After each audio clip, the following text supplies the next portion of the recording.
So is Hamilton still worth moving to in 2026, or did you miss the boat? During the mass exodus from places like Toronto to secondary markets like Hamilton, it was a very sought after destination because, for one, you could actually afford to buy a house coming from the GTA. The amount of house you could actually get for your money was not comparable. And the proximity to Toronto, Niagara, and KWC made Hamilton a very unique destination for homebuyers. But has all that changed?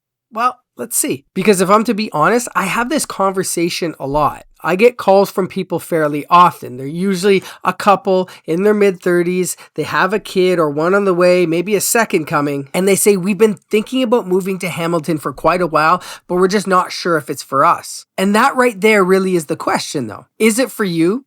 And is it still worth it? Or did that window close? Or was there ever even a window? So let's break it down. Starting with the big one, obviously home prices. I moved from Toronto to Hamilton myself, plus I've helped many others do the same, so I've seen both sides of it. During the crazy years of COVID, when it was a gold rush, Hamilton really saw a surge in people buying here. Like many other places, houses were receiving 10 or 12 offers and selling in a couple days. It was unhinged, and it actually really pushed the prices up. Now, that's not the case anymore, but the aftermath is still a thing. Hamilton isn't just the cheaper cousin to Toronto that it once was considered, but it is still much more affordable than basically any other city in the GTA, save Oshawa if you really want to move to Oshawa. I know I looked at Oshawa when looking for places. Hamilton and Oshawa were kind of the two competitors, as well as Barrie, but Barrie was a little more further north. And the home prices there actually didn't really come down at the time at all. But I digress. Though Hamilton isn't as cheap as it once was, right now, the buyers have all the leverage, which wasn't the case for a long time. You can now negotiate, put conditions in, and you can breathe and take your time, which is really the way buying a house should feel. So if you are still coming from Toronto and looking at those home prices, the price gap here is still a big incentive. It's not as dramatic as it once was, but you're still getting a lot more bang for your buck. That means bigger lots, detached homes, maybe a garage. That exists. So if you ask me, is it worth it in that sense? Yes, I'd say so. But let's talk about lifestyle. This is where some people get it wrong. They think because Hamilton isn't Toronto that it's got nothing going for it. And that really couldn't be further from the truth. It's definitely a bit slower. It's more grounded.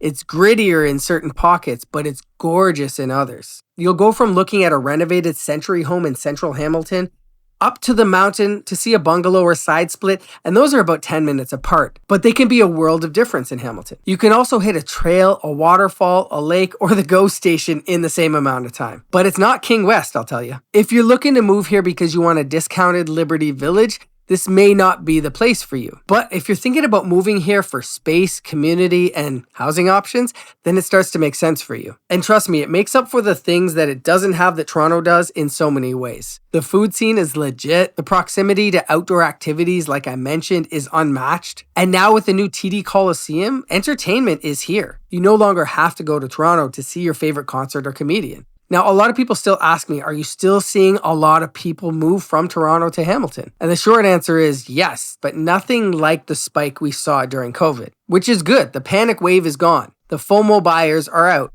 And what's left are people making lifestyle decisions. Families, remote workers, investors who understand the numbers. These are people who it makes sense for. And this is preferable. I'd rather be buying in a market where we can be calm than where people are losing their heads and buying stuff without even seeing it. So we talked about Hamilton being great for families and remote workers or people who are just trying to get a property. But does it really make sense for investors? Because it's not the secret that it once was. That ship has sailed, but it's not tapped out either. There's still a lot of infrastructure investment happening here. There's still development and there's still people being priced out of Toronto who are coming here. But you have to buy properly. You can't just throw a dart at a map and think you're going to make money on any property you buy. Let me say this though, there are parts that people don't talk about. Hamilton does have some rough pockets. You may have heard some stories and some unflattering nicknames.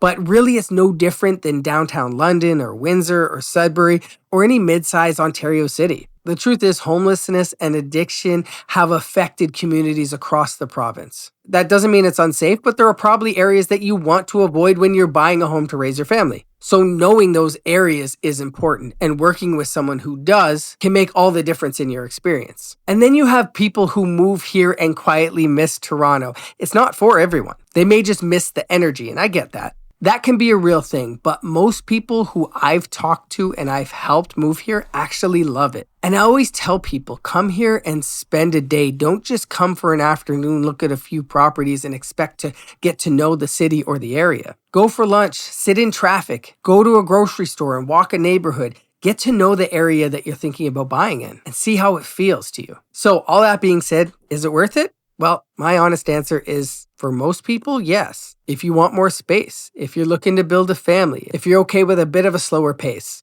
I'm not talking small town, but it's just not downtown Toronto. And if you're thinking long term, you can come here, buy in a market that's calm, and you can negotiate and find a home that's right for you. If this sounds like you, then it's probably worth it for you. And 2026 is probably as good a time as it's been in a long time. But if you're chasing hype, appreciation spikes, or you think you're going to miss downtown Toronto too much, then maybe it's not for you. And that's fine. It doesn't have to be for everyone.